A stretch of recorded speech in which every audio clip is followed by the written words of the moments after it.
unaandika somo utaandika somo linalosema vizuizi vya hatima ya mtu vinavyotokana na madhabahu za ukoo.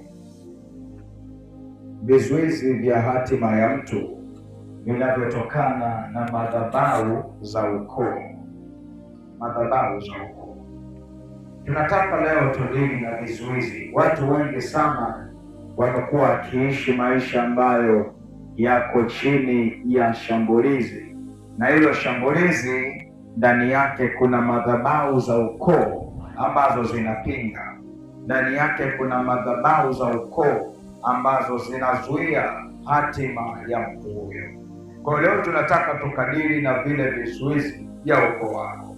Unapoona unapitia hali ya magonjwa, unapoona unapitia hali ya umaskini, unapoona unapitia hali ya roho ya kukataliwa, unapoona kwamba mambo yako mengi ambayo unayaanza yamekosa mwendelezo, umekuwa ni bingwa kuanza jambo lakini halijawahi kuisha vizuri, umekuwa ni bingwa kuanza mambo mbalimbali ya kiuchumi, ya kibiashara, mambo mbalimbali, lakini kila ukianza unajikuta unaishia njiani, unajikuta unakwama kabisa, umekosa mwendelezo wa lile jambo. Kwa sababu gani? Kwa sababu kuna vizuizi vya hatima yako vinavyosababishwa au vinavyotokana na madhabahu za ukoo. Tunapoongelea hatima, hatima ni nini? Hatima ni kusudi na mpango wa Mungu ambao Mungu ameuweka katika maisha ya mtu, katika maisha ya mtu. Ndiyo maana ya hatima.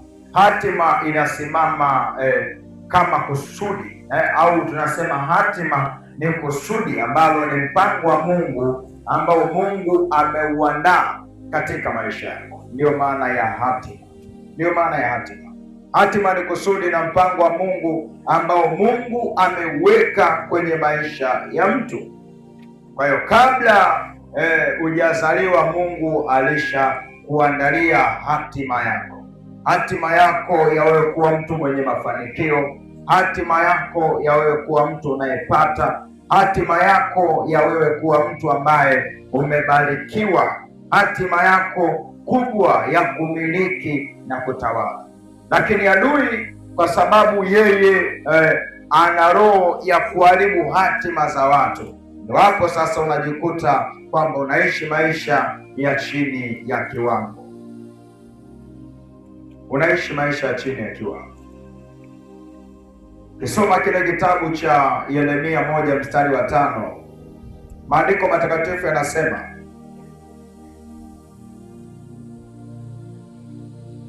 kabla sijakuumba katika tumbo nalikujua, na kabla hujatoka tumboni nalikutakasa. Hebu sema, kabla sijakuumba katika tumbo nalikujua, na kabla hujatoka tumboni nalikutakasa. Nimekuweka kuwa nabii wa mataifa. Hapa tunaona Mungu anaongea na Yeremia kwa habari ya hatima yake. Anamwambia kabla haujaumbwa katika tumbo, mimi Mungu nilikujua kwamba utazaliwa wewe Esther, utazaliwa wewe Neema, utazaliwa wewe Mariamu, utazaliwa wewe Kevin, wewe Margaret, wewe Jonathan. Anasema nalikujua, na kabla hujatoka tumboni nalikutakasa. Manake nalikubariki, nalikuosha, nalikuweka wakfu ili umiliki na kutawala. Kwa maana maandiko hapa anasema nimekuweka kuwa juu ya mataifa, nimekuweka kuwa nabii wa mataifa. Sasa ni lazima uelewe kwamba ulipozaliwa tu kuna hatima yako ambayo Mungu alikuandalia.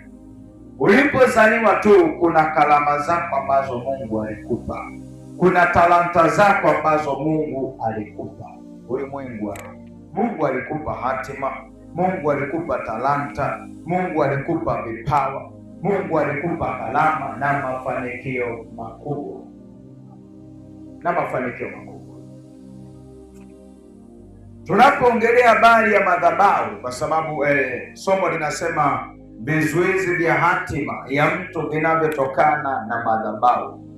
Sasa tunapoongelea habari ya madhabahu, madhabahu ni sehemu iliyowekwa wakfu kwa ajili ya kuabudu na kutoa sadaka.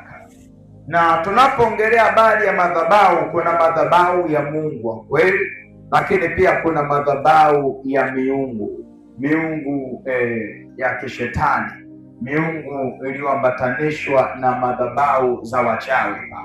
Sasa tunapoongelea habari ya madhabahu, madhabahu ni mahali popote ambapo pametengwa wakfu, jambo la kwanza kwa ajili ya kuabudu. Hebu sema kuabudu. Hebu sema kuabudu. Jambo la kwanza kwa ajili ya kuabudu. Jambo la pili kwa ajili ya kutoa sadaka. Na ndio maana unakuta mtu, kuna wakati ukimwambia twende kanisani, nakwambia mimi siendi, sina sadaka. Haleluya, haleluya. Mimi sina sadaka, siendi, mimi siwezi kwenda kusali wakati sina sadaka. Kwa sababu gani? Anajua kwamba kanuni ya madhabahu ni kuabudu na kutoa sadaka. Chakula cha madhabahu ni sadaka. Haleluya. Chakula cha madhabahu ni sadaka. Na ndio maana ukienda kwa mganga kwenye madhabahu za waganga, atakwambia ili tatizo lako ni lazima utoe sadaka ya kafara. Tunapoongelea sadaka kwa Kiswahili fasaha ni kafara, kwamba inatakiwa tufanye kafara. Tufanye kafara. Neno kuabudu kwa Kiswahili fasaha inatakiwa useme tambiko, naenda kutambika. Kwa Kiswahili fasaha cha asili kabisa. Sasa ukienda kwa mganga anakuambia inatakiwa tufanye kafara, utoe sadaka, tufanye kafara kwa ajili ya miungu pale. Na hapo unakuta mganga anakuagiza lete mbuzi, lete jogoo mweusi, lete jogoo mwekundu, anakuelekeza pale ili mkatoe kafara. Sasa zote hizo ni kanuni za madhabahu. Kwa jambo la kwanza la kimadhabahu ni kuabudu. Jambo la pili la madhabahu ni kutoa sadaka. Ndio maana ya madhabahu. Kwa mahali popote palipo na madhabahu, madhabahu ni mahali palipotengwa wakfu kwa ajili ya kuabudu. Kama pale umekuja kanisani, umekuja kuabudu. Haleluya, haleluya. Hapa hujaja kuangalia mpira kwamba anacheza Simba na Yanga. Hapa hujaja kuangalia taarifa za habari. Hapa hujaja kwamba kuna jukwaa la siasa. Hapa hujaja kwamba kuna msanii anakuja kutumbuiza. Ukija madhabahuni, kanisani, unakuja kuabudu. Unakuja kuabudu. Manake unakuja kumwabudu Mungu wa Israeli. Unakuja kumtukuza Mungu wa Israeli. Kuna watu leo wengine wanaenda kuabudu kwa waganga. Tamaduni zao, unakuta mganga anamwelekeza kwamba ni lazima unaenda makaburini kuabudu. Ni lazima unaenda kwa wachawi. Unaenda kwenye mizimu ya ukoo wenu kuabudu. Ni tamaduni zao na ni madhabahu zao. Kwa mahali popote palipo na madhabahu, jambo la kwanza kuabudu, jambo la pili kutoa sadaka. Na mahali popote palipo na madhabahu, lazima anakuwepo Mungu wa madhabahu hiyo. Lazima. Ukija kwenye hii madhabahu ya ukombozi, ni lazima utakutana na Mungu ambaye ni Yesu Kristo wa Nazareti aliye hai, aliyejawa na uponyaji na ufungulivu katika maisha yako. Sisi hatumwabudu Mungu aliyekufa, tunamwabudu Mungu aliye hai. Watu wengine wanaenda kuabudu mizimu ya mababu zao, kwamba mizimu ya kina mababu zetu, mizimu ya asili, upande wa baba, upande wa mama, wanaifanyia ibada. Hiyo mizimu ishakufa, nafsi hizo zishakufa. Sisi tunamwabudu Mungu aliye hai. Na ndio maana hapa tunamwabudu Yesu Kristo wa Nazareti aliye hai, sio aliyekufa. Na ndio maana hata tunapoita Mungu wa Ibrahimu, Mungu wa Isaka, Mungu wa Yakobo, hatusemi Mungu aliyekufa Ibrahimu, aliyekufa Isaka. Yeye ni Mungu aliye hai. Sema amina kubwa kabisa. Nami nimekuombea kama una shida kwenye afya yako, haina uhai, afya yako ipokee nguvu na uponyaji kwa jina la Yesu. Kama mambo yako yameharibika, yaende sawasawa, ninaamuru hayo mambo yako yakafunguke na kwenda sawasawa kwa jina la Yesu. Mwambie jirani yako, wewe sio wa kawaida. Mwambie jirani yako tena, wewe sio wa kawaida. Mwambie tena jirani yako, acha kujidharau. Kitabu cha Mwanzo pale, kitabu cha Mwanzo 8 na mstari wake wa 20. Mwanzo 8:20.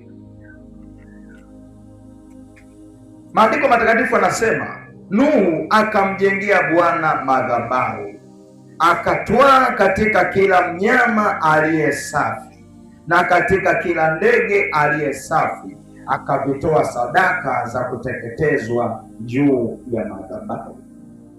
Mstari wa 21, maandiko anasema, Bwana akasikia harufu ya kumridhisha. Bwana akasema moyoni, sitailani tena nchi, sitailani tena baada ya hayo, kwa sababu mwanadamu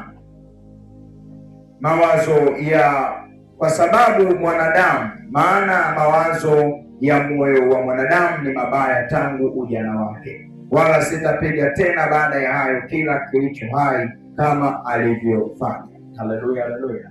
Hapa maandiko anasema Mungu, Ibrahim akamjengea Mungu madhabahu. Ibrahim alipojenga madhabahu, jambo la kwanza ilikuwa ni kuabudu. Haleluya, haleluya. Alipoabudu akatoa na sadaka katika kila wanyama walio safi. Sema amen. Haleluya, haleluya. Muuliza jirani yako, unamtolea Mungu sadaka safi? Haleluya, haleluya. Na kuna mtu mwingine ametapeli huko, anakuja na sadaka anaileta kanisani. Haleluya. Au mwingine unakuta ana K1000 chake, kila akienda duka lolote anaikataa, hela hapana, imechoka, isije kanifia. Yeye anachokifanya ndo anakuja nayo kanisani. Sasa anasema kanisani wanapokea hela yoyote. Hela imechanika, sura ya Nyerere pale haipo kabisa, imeliwa na panya. Ukienda kwa Mangi wanaikataa, wewe ndo unaileta kanisani kwamba hii hapa watapambana nayo huko. Haleluya. Sasa hiyo sio sadaka safi. Jifunze kumtolea Mungu sadaka safi. Au mwingine ndo unakuta ameongwa huko, amepokea rushwa huko, ndo anazileta sadaka hizo madhabahu. Hizo sio sadaka safi.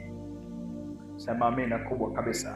Sadaka safi ni ile ambayo umeipata kwa haki, umeipata kwa uhalali, alafu ndio unakuja unaitoa kwenye madhabahu.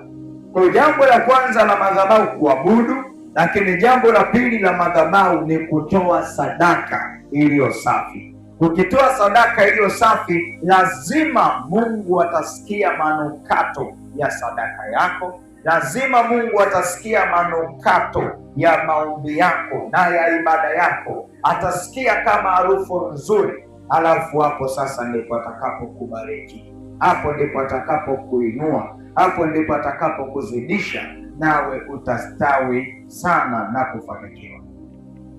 Sema amina kubwa kabisa. Sema amen na Yesu akubariki. Sema amen na mbingu zikusikie. Kitabu cha Waamuzi pale, Waamuzi 6 mstari wake wa 25. Waamuzi 6 mstari wa 25 na 26. Maandiko matakatifu yanasema, ikawa usiku huo huo Bwana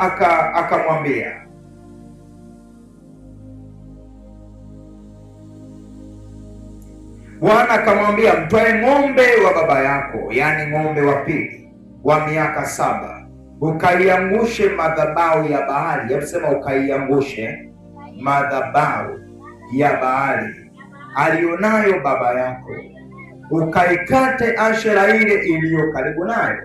Haleluya, haleluya.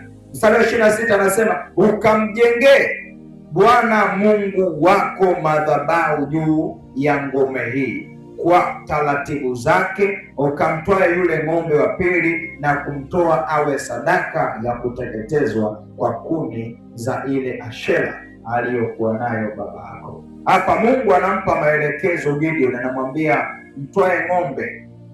Bwana Mungu usiku huo, Bwana Mungu akamwambia mtoe ng'ombe wa baba yako, yaani ng'ombe wa pili wa miaka 7, ukaiangushe madhabahu ya Baali. Sema amina kubwa kabisa. Ukaiangushe nini? Madhabahu ya Baali. Kitu unachotakiwa kuelewa kuhusu madhabahu au miungu, miungu huwa haimvamii mtu. Miungu huwa haimteki mtu kwa nguvu.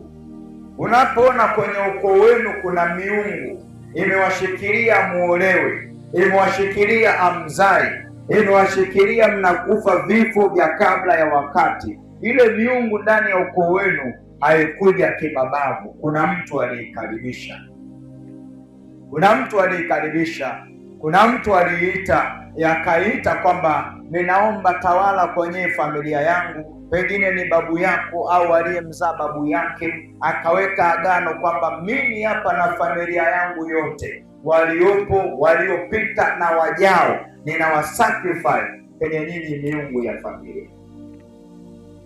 Sasa ile miungu ikaanza kutawala familia yenu, ikaanza kutawala. Manake haikuja tu kimabavu, ililetwa, ilialikwa. Kama hapa habari za Gideon. Gideon baba yake alikaribisha madhabahu ya Mungu Bahali, alikaribisha madhabahu ya Mungu Bahali katika eneo lao. Alipoikaribisha ile madhabahu ya Bahali haikuja tu kwenye ukoo wa Gideon, haikuja tu kwenye familia babake Gideon, lakini babake Gideon aliikaribisha, alijenga madhabahu, akawa anaabudu na akawa anatoa sadaka. Na kitu ambacho natakiwa kielewe ni kwamba Mungu pia huwa amvamii mtu ili amtawale. Mungu hayuko hivyo. Mungu akikuona una madhabahu uko nayo, haendi moja kwa moja kuipiga ile madhabahu ya ukoo wenu kama hujaamua, haendi kuipiga. Na ndio maana Mungu akamwambia Gideoni, hatua ya kwanza mtwae ng'ombe ukaivunje madhabahu. Anamtuma Gideoni mwenyewe kwamba hii madhabahu ni ya kwenu nyie, inatakiwa uivunje wewe. Maanake ni alama kwamba unaikataa, unajitenga nayo na hauna ushirika nayo. Ndio maana Mungu akamwambia Gideoni ukaivunje wewe. Sio kama Mungu alikuwa hawezi kuipiga radi ikaanguka, sio kama alikuwa hawezi kutamka neno hiyo madhabahu ikavunjika, ila Mungu alikuwa anataka kwamba Gideoni yeye ndiye afanyike kuwa nyundo na lungu la kuvunja madhabahu za Baali. Sema amina kubwa kabisa. Sasa leo watu wengi sana wamejikuta hatima zao zinakuwa zinaishia vibaya, maisha yao yamekuwa yanaishia vibaya kwa sababu ulimwengu wa roho kuna zile falme za kifamilia au miungu ya kifamilia imekuwa ikiwazuia, imekuwa ikiwashikilia, imekuwa ikiwazuia wao wasipate nafasi ya kumiliki na kutawala. Haleluya! Sasa dalili ambazo zinakuonyesha kuwa hatima yako imeshambuliwa. Andika dalili ambazo zinakuonyesha kuwa hatima yako imeshambuliwa. Hatima yako, nimeongelea kwamba hatima ni ile mpango wa Mungu ambayo amekuandalia hapa dunia. Ni ule mpango wa Mungu ambayo amekuandalia kwamba wewe uje kuwa tajiri mkubwa, uje kuwa mtu mwenye jina kubwa, uje kuwa mtu maarufu, uje kuwa mtu mwenye kibali kwa watu, uje kuwa mtu ambaye umebeba moyo wa kuwasaidia wengine. Ila cha ajabu mambo yamebadilika. Saizi unajikuta wewe ndio unasaidiwa. Saizi unajikuta wewe ndiye ambaye ni muhitaji zaidi. Wewe ndiye ambaye unahitaji msaada zaidi.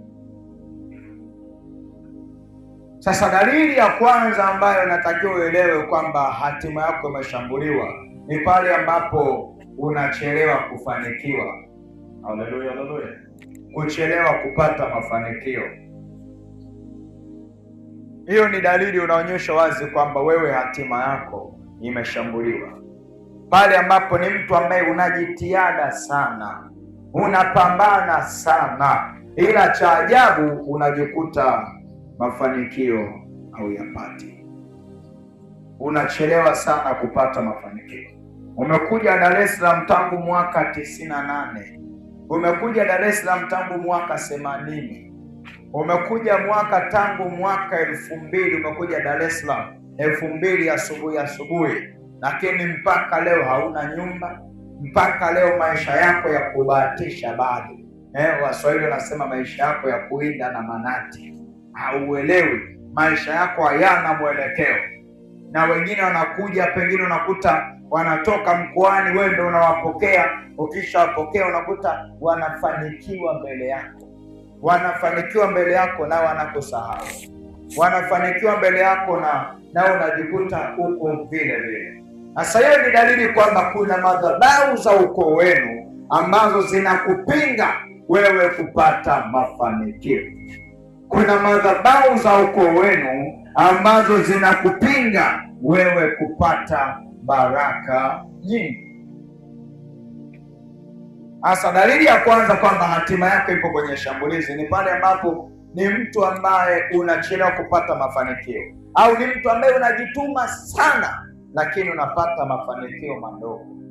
Ni mtu ambaye unajitihada sana ya kupambana lakini unajikuta unapata mafanikio madogo. Hiyo ni alama kwamba hatima yako ipo chini ya shambulizi na unahitaji msaada wa kiroho. Wapo watu wengi leo wamekuwa wakifanya mambo mengi sana, wamekuwa na juhudi, yani mtu anapambana kusema kweli.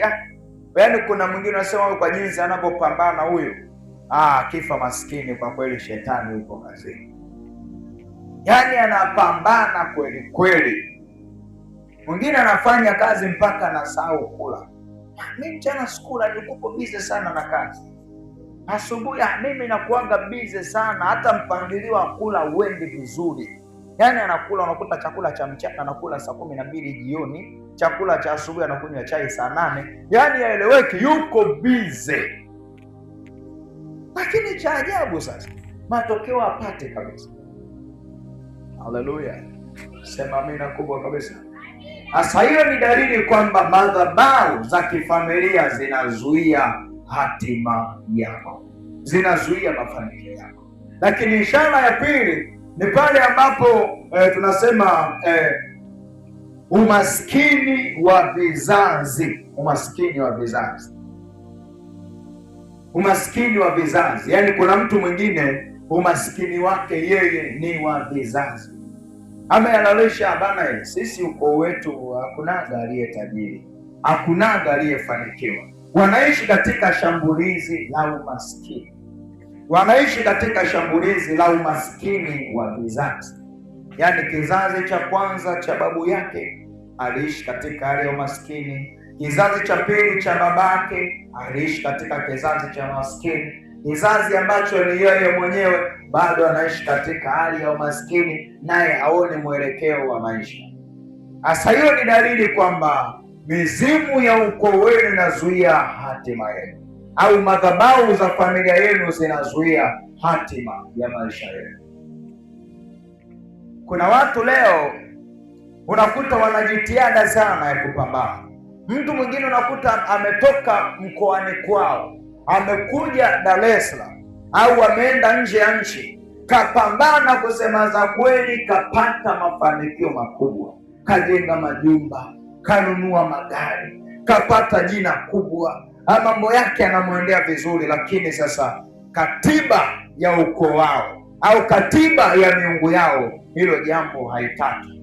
Ni nini kitakachotokea? Kwa sababu umekiuka katiba ya umaskini, ile mizimu itaenda kukupiga, itaenda kupiga maisha yako, itaenda kupiga biashara zako, itaenda kupiga mambo yako.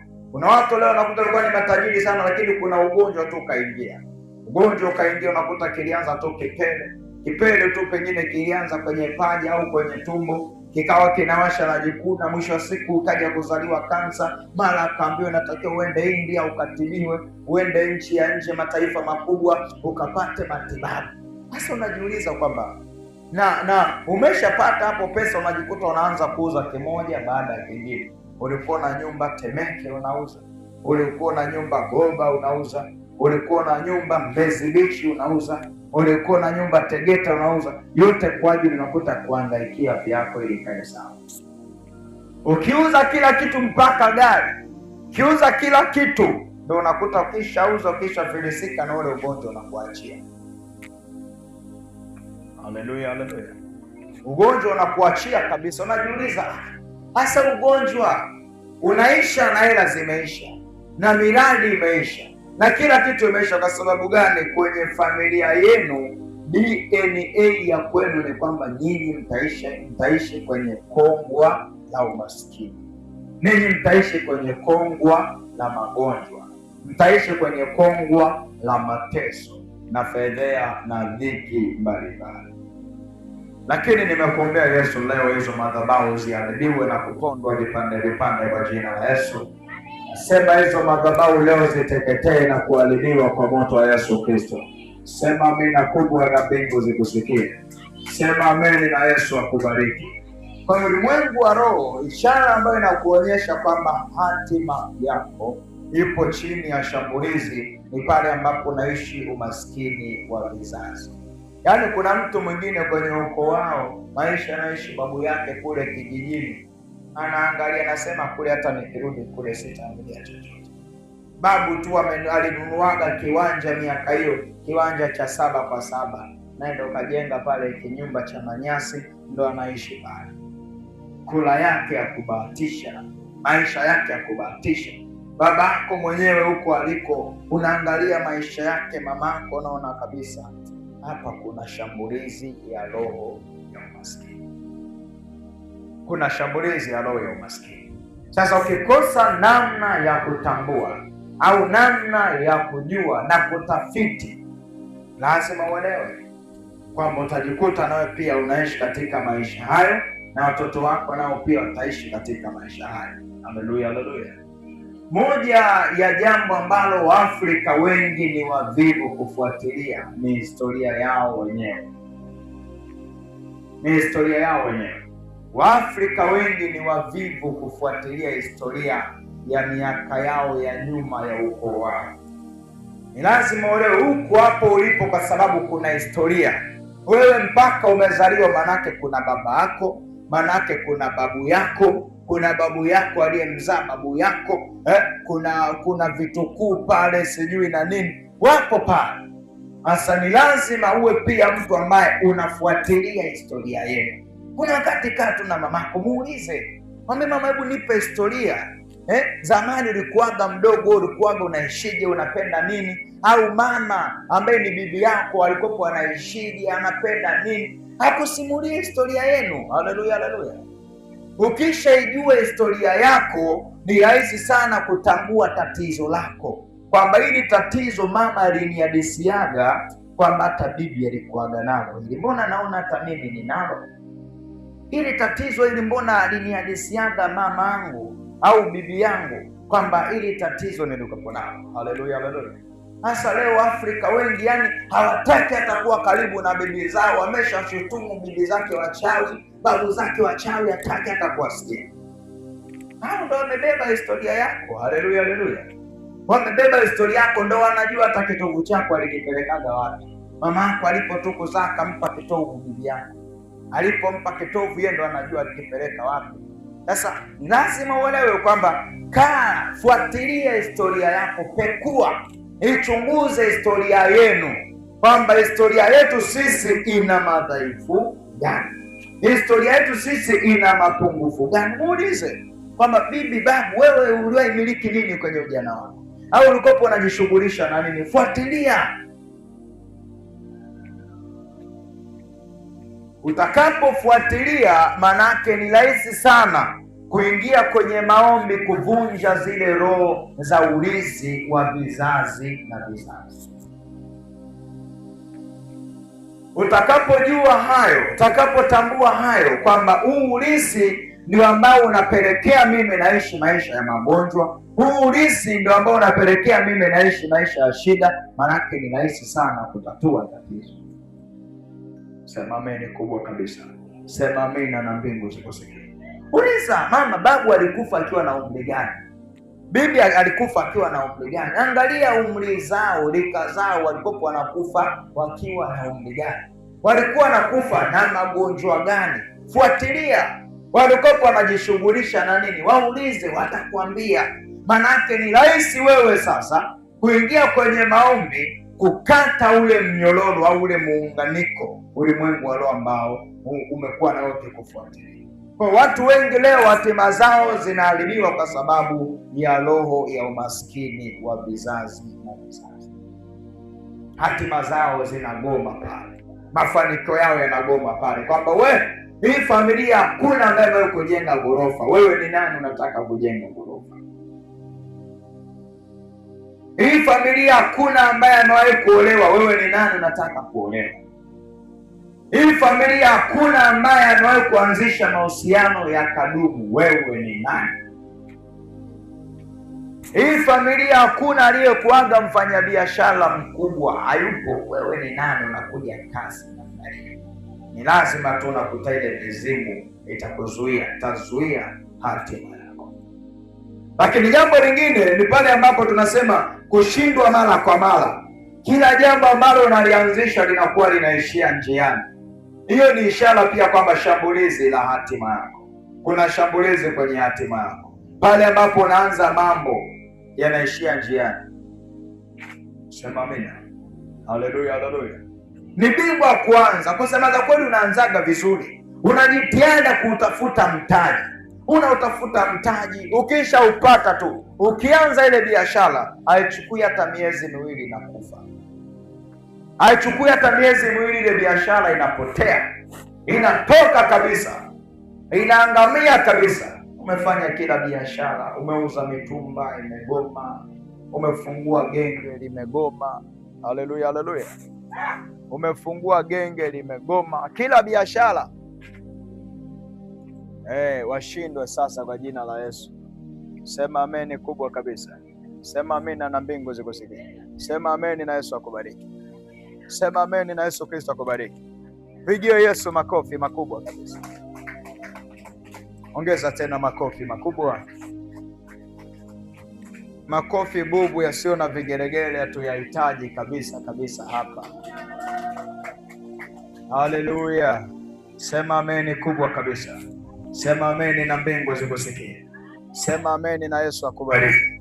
Sema ameni na Yesu akubariki. Haleluya, haleluya. Haleluya. Haleluya. Haleluya. Haleluya. Haleluya, haleluya. Sema tena amina kubwa kabisa. Ni lazima uelewe kwamba haya mambo tunapoyaongelea mizimu haipendi. Na ndio maana unakuta hata maiki zinazima zenyewe hapa, kwa sababu mizimu inaelewa. Hakuna kitu mizimu inachukia kama ongelea. Ukiwa na isema unakuta sema amina kubwa kabisa. Muulize jirani yako, vipi? Sije kawa ni mzimu wa babu umekuja hapo umekufuata. Haleluya. Bada, kuna mizimu ya babu huwa inawafuata wajukuu, kwamba wewe mnatokea wapi? Niwekee tu pale bwana. Sije kawa ni mizimu ya mababu imekufuata, imekuja kukuchukua. Sema amina kubwa kabisa. Sema ameni na mbingu zikusikie. Makofi yako yako wapi sasa?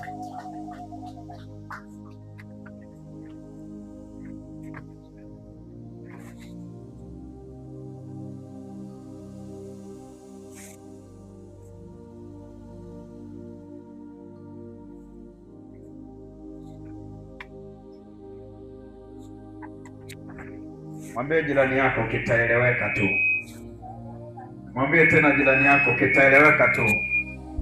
Hata kama mizimu ya babu zenu imekuja kuvamia hapa, ndio tunataka tuishughulikie vizuri kabisa.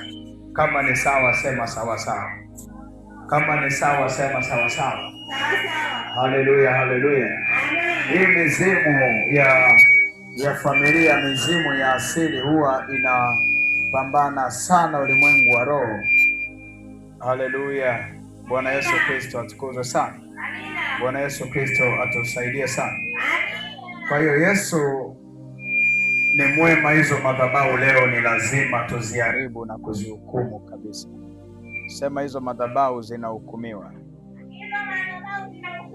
Sema tena hizo madhabahu zinahukumiwa. Sema tena hizo madhabahu lazima tuzihukumu.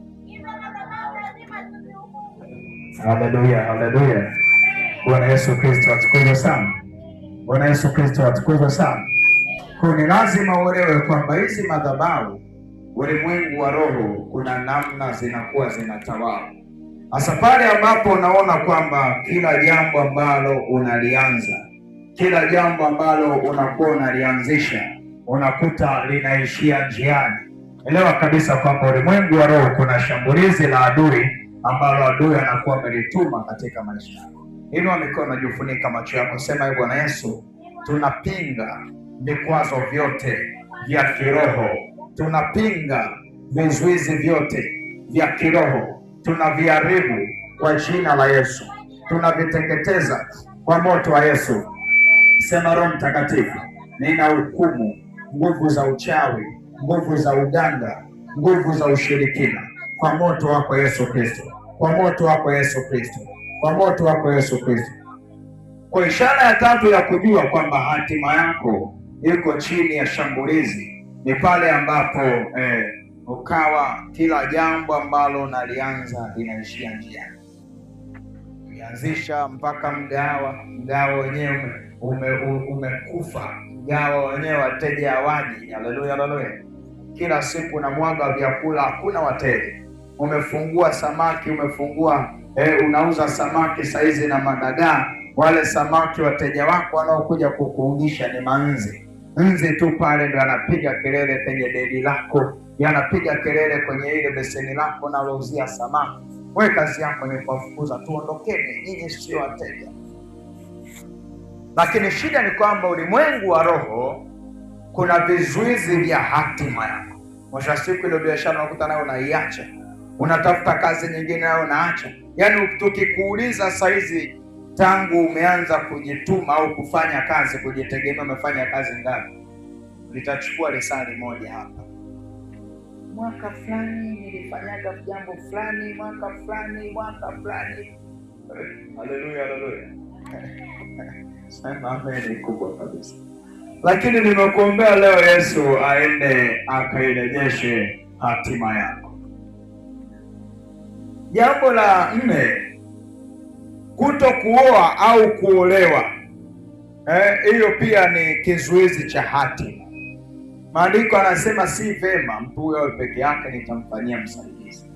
Sasa katika maisha yako unakuta ni mtu ambaye kila ukianza mahusiano mtu anakuja na kupromise kabisa, bana, mimi nitakuoa, wewe ni mke, ninaona kabisa unanifaa, ninaona kabisa wewe ni mwenyewe. Ila cha ajabu unakuta haieleweki. Mwisho wa siku anakulima block. Haleluya, haleluya. Anakupiga block, huja mkosea, huja mkwaza, na unapojua kujilalamisha, sasa uniambie popote nilipokukosea, unisamee bure. Haleluya, haleluya. Unisamee, mimi nakiri nimekosea, nimekosa, naomba tu unitoe kwenye block. Yaani hujakosa, unaomba msamaha ili mradi tu muendelee mlipoishia. Haleluya, haleluya. Shida ni nini? Shida ni kwamba zile madhabahu za ukoo zinakuzuia wewe kuingia kwenye ndoa. Au unakuta wewe jamaa, kusema la kweli, amekupenda kweli kweli, amekupenda kwa dhati, ila cha ajabu kila akilala usiku anakuotea mandoto, unamkimbiza na visu. Umeshika kisu, unaota anakuota, unamkimbiza, unataka umchome. Sasa unadhani atabaki wewe jamaa? Anasema hapana, hii namba itakuja kuniua hii. Sema amina kubwa kabisa. Unasema nimekuotea ndoto, umeshika kisu, lakini kumbe ni ile mizimu ya ukoo wenu na kufarakanisha na huyo jamaa. Haitaki uingie kwenye hiyo ndoa, inajua kabisa ukiingia kwenye ndoa umevunja agano la ukoo. Au ndo kuna mtu mwingine unakuta amepambana, kafanikiwa kuolewa, ameolewa vizuri kabisa, ameoa vizuri kabisa, ila hiyo ndoa unakuta rekodi yake imevunjwa. Ameolewa leo, ameachika Jumamosi ijayo. Yaani ndoa ichukui hata miezi miwili, ndoa inapasuka, inakufa kabisa. Unajiuliza shida ni nini? Mbona mpaka tumeoa, amenioa, nimemuoa, shida ni nini? Shida ni kwamba ile mizimu, hebu sema mizimu, hebu sema mizimu, hebu sema madhabahu. Zile madhabahu za ukoo zinaongea kwamba hapana, hakuna ambaye atadumu kwenye ndoa, hakuna ambaye atadumu kwenye ndoa. Haleluya, haleluya. Nakumbuka kuna kipindi fulani, kuna mtu mmoja alinitafutaga, ni mama alikuwa anapitia shida, changamoto ya ndoa, anapitia changamoto ya ndoa. Sasa akanitafuta akasema, kwani ninaomba uje nyumbani uje nyumbani, tukutana na mume wangu, nataka utupatanishe. Hakuna maelewano. Haleluya, haleluya. Kufika kwangu tu pale nimefika, maneno wanayotupiana mke na mume mpaka unasema hii ndoa ipo kweli hii? Haleluya, haleluya. Kama una imani hiyo ndoa yana mwenyewe unaihalalisha kabisa kwamba sasa hii ndoa ipasuke. Jamani, hakuna namna. Waliponielezea sana, mimi jambo la kwanza nikaingia tu ulimwengu wa roho, nikauliza wewe mheshimiwa, ukilala unaotaga ndoto gani? Akaanza kunihadisia ndoto zake.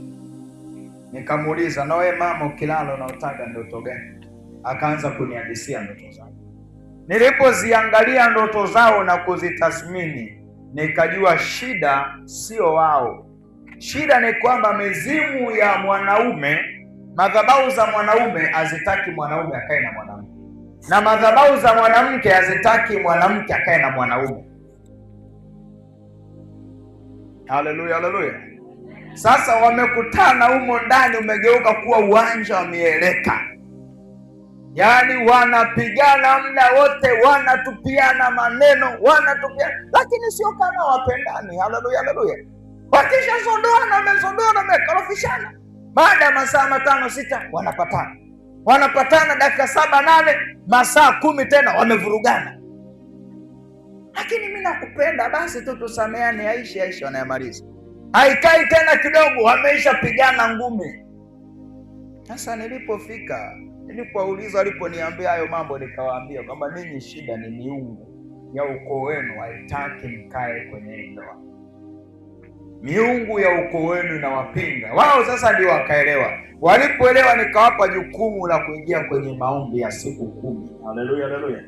Nikamwambia kila mtu aingie kwenye maombi ya kuisukuma mizimu ya ukoo wao, kuvunja madhabahu za ukoo wao. Walipochukua hatua ya kuanza maombi, walipoomba, walipomaliza zile siku 10, lile penzi likaja kuwa jipya kabisa kabisa. Haleluya, haleluya. Mume akitoka akienda kazini, muda wote wanapigiana simu hatari.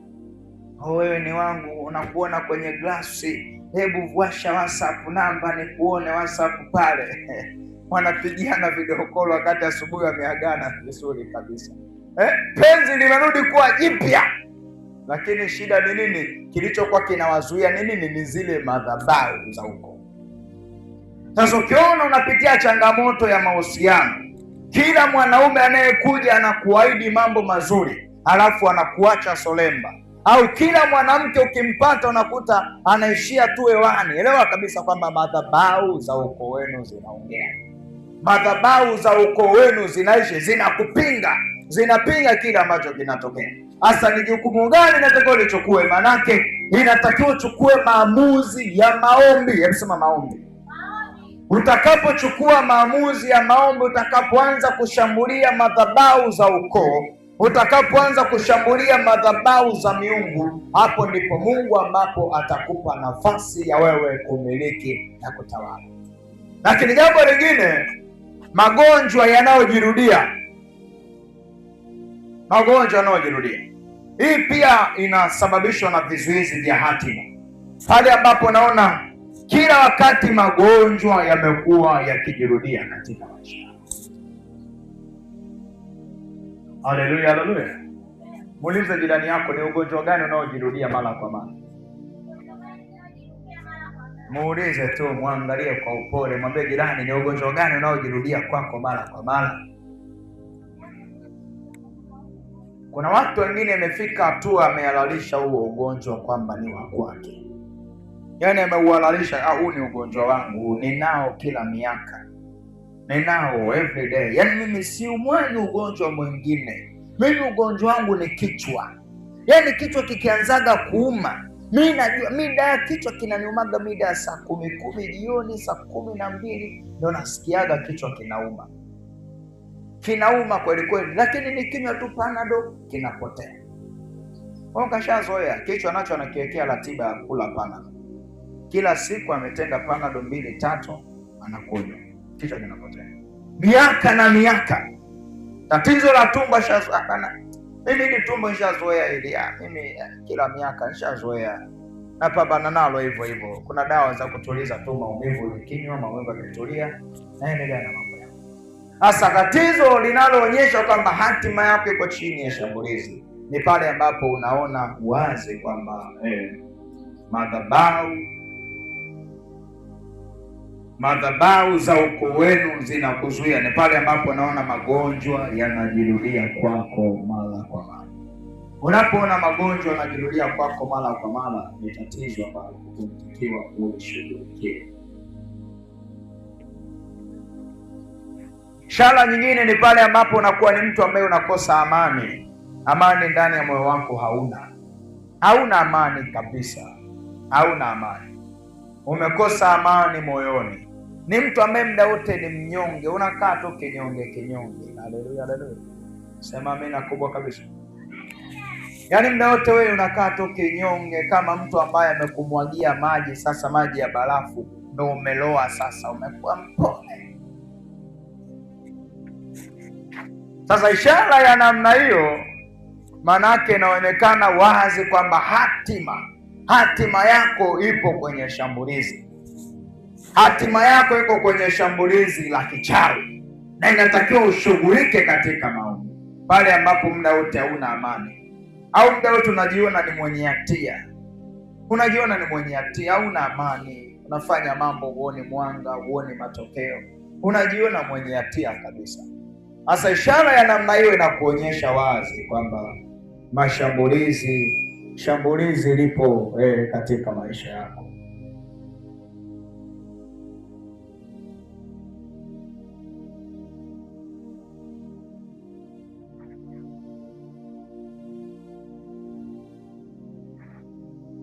Haleluya, haleluya.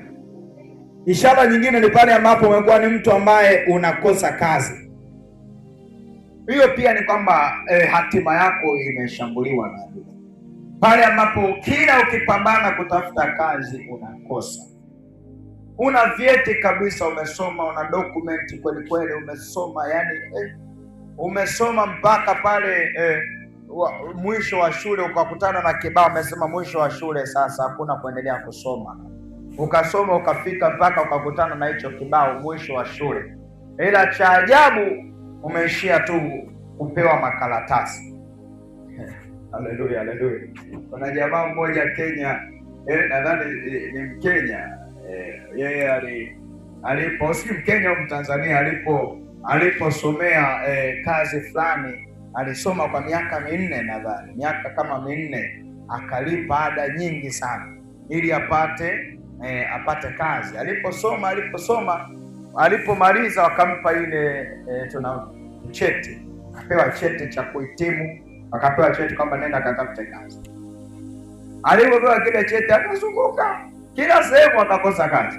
Alichokifanya akarudi pale pale kwenye kile chuo, akamwambia bana, mimi narudisha cheti chenu, nirudishieni ada zangu zote, mnirudishie hela zote ambazo nimesoma, kwa sababu hamna kazi ambacho mmesema ni kizuri, mmetufundisha lakini sijapati. Akadai ada zake. Haleluya, haleluya. Sasa shida ni vizuizi vya hatima. Hasa ulimwengu wa roho, moja ya ishara ni pale ambapo ni mtu ambaye unakosa kazi. Unapambana kweli kweli lakini upate kazi. Haupati kabisa.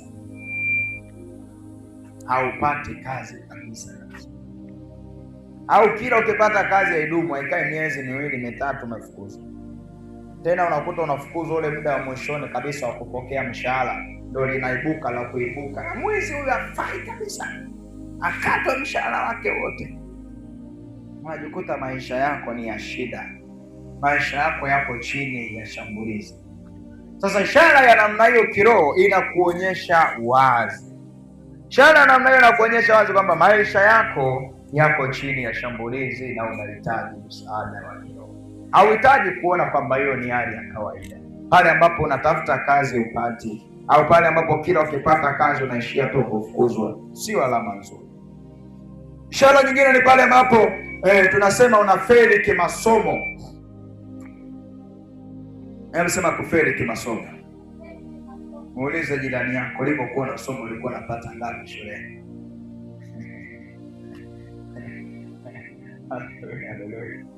Muulize tu, muangalie, usimuonee aibu. Muulize jirani, ulikuwa unapata ngapi wewe enzi zako? Enzi zako ulikuwa unapata ngapi? Sio kama mwalimu alikuwa anakucholea kile kipanya chenye masikio kabisa, wanakucholea zero, wewe ni bogazi kabisa. Au mwingine amejitahidi sana, amepata tiki 5. Yaani hizo tiki 5 atafurahi kweli kweli, kwamba leo kwa kweli leo kichwa changu kimechemka, pata tiki 5. Sasa shana kwamba hatima yako iko kwenye shambulizi. Ukiangalia hata rekodi ya masomo yako, ni mtu ambaye unakuta ulipopo upende shule, au katoto kengine akatake shule kanataka kuchunga mbuzi. Mama, mimi sitaki kuchunga mbuzi, mimi sitaki shule, nataka kufuga mbuzi, nataka kuchunga ng'ombe. Mimi mambo ya shule na mimi wapi na wapi, chana na mimi. Sasa hiyo ni alama kwamba maisha yako yako kwenye shambulizi la adui. Maisha yako yako kwenye shambulizi la wachawi na washirikina. Sema amina kubwa kabisa. Sema amen na mbingu zikusikie. Vipaji vyako kuto kuonekana. Kiona ishara ya namna hiyo, jua kabisa kuna shambulizi kwenye hatima yako. Pale ambapo vipaji vyako havionekani. Mwingine ana vipaji kabisa, ana kipaji ni mcheza mpira, ana kipaji ni mpishi maarufu, ana kipaji ana nyota kusema za kweli, ana kipaji fulani ambacho anacho cha biashara, lakini akiinuki wala akikuli wala akionekana. Hiyo ni alama wazi kwamba maisha yako yako chini ya shambulizi. Haleluya, haleluya. Ishara nyingine ni pale ambapo unakuwa unaota ndoto za kutisha, mandoto ya kutisha mara kwa mara. Kila ukilala unaota mandoto, unakimbizwa, watu wamekushikia mapanga, kamata huyo, chinja kabisa, afai chinja, kamata huyo. Ndio unashtuka asubuhi, mapigo ya moyo yanaenda mbio kweli kweli, na unakuta kajasho kabisa kanatoka, unajipokuta afadhali hawakunikamata, bora nimeshtuka asubuhi. Haleluya, haleluya. Wamekushikia na mawe kabisa kwenye ndoto, shika huyo, piga kabisa, piga. Ishara namna hiyo na kuonyesha wazi kwamba maisha yako yako chini ya shambulizi. Maisha yako yako chini ya shambulizi, na hauhitaji kudharau ishara ya namna hiyo. Hauhitaji kupuuza ishara ya namna hiyo kiroho. Hautaki kuona hali hiyo ni ya kawaida. Haleluya, haleluya. Sema amina kubwa kabisa. Lakini ishara nyingine ni pale ambapo matatizo yanayojirudia. Matatizo yanayojirudia. Nasema matatizo yanayojirudia. Ukiona matatizo mengi yanajirudia mara kwa mara kwenye maisha yako, ni alama kwamba kuna vizuizi vya hatima. Matatizo yanayojirudia. Ulifukuzwa kazini kwenye ofisi fulani kwa kesi fulani, unahamia ofisi nyingine tena unasingiziwa kesi hiyo hiyo, unahamia sehemu nyingine. Yaani matatizo yanayojirudia mara kwa mara. Matatizo tu ya ghafla, huko hapa umepata pesa, pigiwa simu, bana mama hali mbaya kule kijijini, tuma hela, unatuma. Umepona, umekaa kidogo tena tatizo hilo linarudi tena, mara afya nayo tena inajirudia. Umetibu ugonjwa unaondoka kabisa, unakaa miezi miwili unatokea tena. Yaani matatizo yanarudi kwako mara kwa mara. Sasa ishara ya namna hiyo na kuonyesha wazi kwamba madhabahu za ukoo zinazuia hatima yako. Sema amina. Jinsi ya kuvunja vizuizi vya hatima. Jinsi ya kuvunja vizuizi vya hatima. Jambo la kwanza, kusimama katika toba. Sema toba. Toba ndio maombi pekee yasiyozuiwa na wachawi, yasiyozuiwa na waganga wala washirikina. Toba. Maombi ya toba hayazuiwi na kiumbe chochote. Maombi ya toba hayazuiwi na kiumbe chochote kile.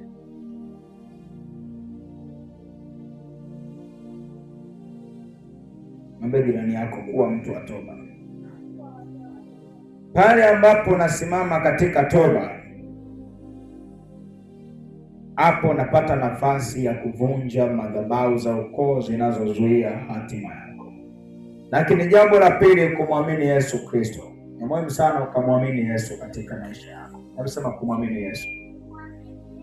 Ukitaka uvunje hivi vizuizi vya hatima, ni lazima muamini Yesu kwamba yupo, hata hapa yupo, hata hapa anaenda kukusaidia, hata hapa anaenda kukuokoa, hata hapa anaenda kukutendea jambo hili. Ni lazima uamini. Nasema lazima uamini. Pale ambapo utaamini kwamba Yesu yu hai, Yesu anaokoa, ni Mwokozi, lazima tu maisha yako yataokolewa. Lakini inshallah nyingine tunasema kuvaa silaha za Mungu. Lakini jambo lingine, kudumu katika maombi. Dumu katika maombi, vaa silaha za Mungu na Yesu atakubariki. Simama juu mahali ulipo na Mungu akusaidie. Simama juu.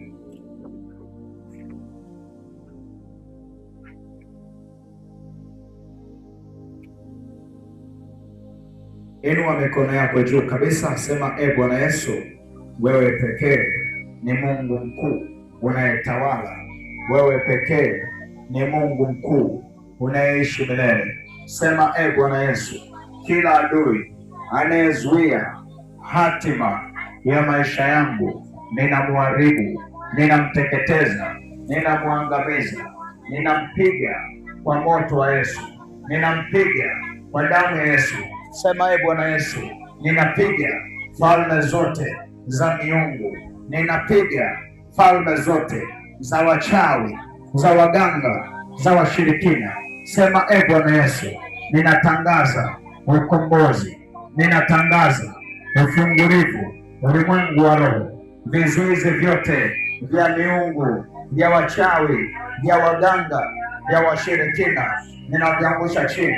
Sema Bwana Yesu, naitia damu yako ya thamani ikanitakase, naitia damu yako ya thamani ikanisafishe.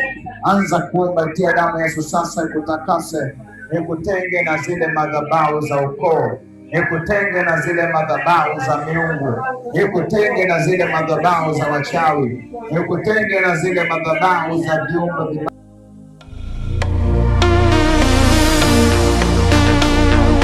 Ladies and gentlemen, welcome to the channel. Please subscribe with notifications on.